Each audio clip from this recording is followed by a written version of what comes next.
વલસાડ જિલ્લાના નાનાપોડા પોલીસ સ્ટેશનના નાર્કોટિક્સના ગુનામાં છેલ્લા 4 મહિનાથી નાસ્તા ફરતા આરોપીને ઝડપી પાડતી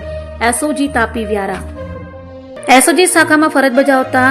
એએસઆઈ અજયભાઈ દાદાભાઈ સોલંકી તથા unarmed police constable Jayeshbhai Balirambhai નાઓ સોનગલ પોલીસ સ્ટેશન વિસ્તારમાં પેટ્રોલિંગમાં હતા. દરમિયાન એએસઆઈ અજયભાઈ દાદાભાઈ નાઓને ખાનગી રાહે બાતમી મળેલ કે વલસાડ જિલ્લાના નાનાપોડા પોલીસ સ્ટેશન બી પાર્ટ મુજબના કામનો વોન્ટેડ આરોપી પુખરાજ દયારામ રાજ પુરોહિત હાલ નવાપુરમાં રહેલ ગોવિંદભાઈ ભેરુભાઈ રાજ પુરોહિતના નવાપુર જી નંદુરબાર મૂળ રહે નાલ ગામ સિવાની